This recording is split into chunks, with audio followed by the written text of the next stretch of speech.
CEO ស្គាល់តាំងពី2017អកុសលខ្លួនឯងអត់បានចូលសមាជិក CEO តាំងពីហ្នឹងមកតែចូលឆ្នាំ2025នេះគួរសោកស្ដាយបើសិនជាចូលតាំងពីហ្នឹងមកមិនដឹងថា Best Solution លំដាប់ពិភពលោកបែបម៉េចទៅធ្វើឲ្យ Best Solution កាន់តែរឹងមាំហើយកាន់តែមានសក្តានុពលបន្ថែមមានអ្វីថ្មីៗបន្ថែមជាពិសេសចេញពីចិត្តគំនិតរបស់ខ្ញុំផ្ទាល់ព្រោះសំខាន់ណាចេះម្នាក់ឯង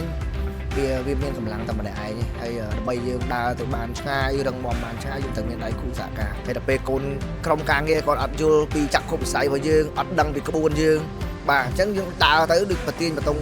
ម្នាក់ឯងបាទអញ្ចឹងបើមានបុគ្គលិកយើងមករៀនបន្ថែមហើយគាត់យល់ដឹងស្របនឹងជាមួយនឹងយើងដែរគឺខ្ញុំគិតថាដឹកនាំងាយមែនទែនខ្ញុំឈ្មោះសភារាជាប្រធានក្រុមហ៊ុន Best Solution ឯកទេសខាងផ្សាយផ្ទាល់ CEO ស្គាល់តាំងពី2017មានចំណាប់អារម្មណ៍ចូលចិត្តខាង CEO ដែរក្នុងការរៀនសូត្រមានមិត្តភ័ក្តិប៉ុន្តែអកុសលខ្លួនឯងអត់បានចូលសមាជិក CEO តាំងពីហ្នឹងមកតែចូលឆ្នាំ2025នេះគួរសោកស្ដាយបើសិនជាចូលតាំងពីហ្នឹងមកមិនដឹងថា Best Solution លំដាប់ពិភពលោកបែបម៉េចទៅបានចូល CEO តាំងពីដើមឆ្នាំ2025នេះគឺមានការរីកចម្រើនថែមសម្រាប់ខ្លួនឯងធ្វើឲ្យ Best Solution កាន់តែរឹងមាំហើយកាន់តែមានសក្តានុពលបន្ថែមមានអ្វីថ្មីៗបន្ថែមជាពិសេសចេញពីចិត្តគំនិតរបស់ខ្ញុំផ្ទាល់ចេញពីការដឹកនាំរបស់ខ្ញុំផ្ទាល់អញ្ចឹងវាបើកចំហអ្វីៗហ្នឹងវាកាន់តែទូលំទូលាយហើយយើងអាចបានប្រឈមនឹងបញ្ហាសម័យកាលថ្មីៗនេះយើងអាចដោះស្រាយបានរឿងជាច្រើនខ្ញុំប្រឡូក10ឆ្នាំជាងហើយ14ឆ្នាំអញ្ចឹងអាជីវកម្មរបស់យើងតែងតែវាវិវត្តតាំងពីចំណុចទូចអាជីវកម្មខ្ញុំគឺយើងផលិតបានលទ្ធផលជាច្រើនប៉ុន្តែបើសិនតែយើងអត់បានចូលរៀនភ្លេចខ្លួនហើយឬក៏អាចតែពិតយើងថាមិនបានអញ្ចឹងតែពិត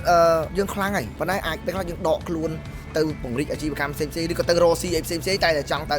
ចឹងអត់បានរក្សាចំហខ្លួនឯងរឹងមាំវាធ្វើឲ្យខ្លួនឯងភ្លេចខ្លួនបានពង្រឹងវាឲ្យវាកាន់តែខ្លាំងឬក៏បង្កើតអាចក្ខុវិស័យឲ្យកាន់តែធំជាងនឹងទៀតបាទអញ្ចឹងទៅវាបិទខ្លួនយើងបាទអញ្ចឹងយើងអាច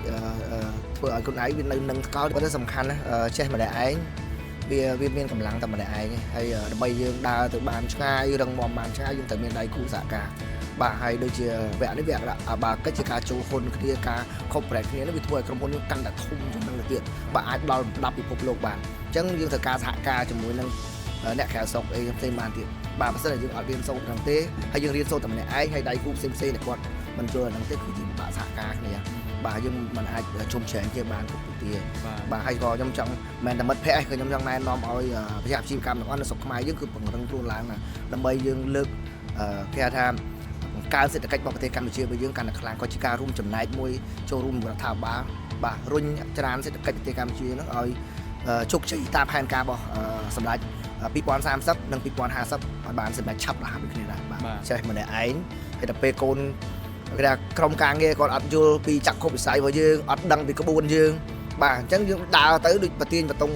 ម្នាក់ឯងបាទអញ្ចឹងបើមានបុគ្គលិកយើងមករៀនបន្ថែមហើយគាត់យល់ដឹងស្របនឹងជាមួយនឹងយើងដែរគឺខ្ញុំគិតថាដឹកនាំងាយមែនទែនការដឹកនាំងាយបាទទៅទាំងអស់គ្នាតែម្ដងជាបបពិសោធន៍បងបន្ទាប់ពីនាំបុគ្គលិកមកកសាងសមត្ថភាពហើយបងឃើញពួកគាត់ផ្លាស់ប្រែខុសពីមុនមិនដែរបងអូគាត់មានធម៌ពលមែនទែនក្នុងការចូលរួមជឿជាក់ជឿលើអ្នកដឹកនាំបាទជឿលើខវិស័យរបស់យើងនិយាយអ្វីគាត់ងាយស្ដាប់គ្នាបាទឆាប់យល់ឆាប់រួមសហការគ្នាបាទអូខេ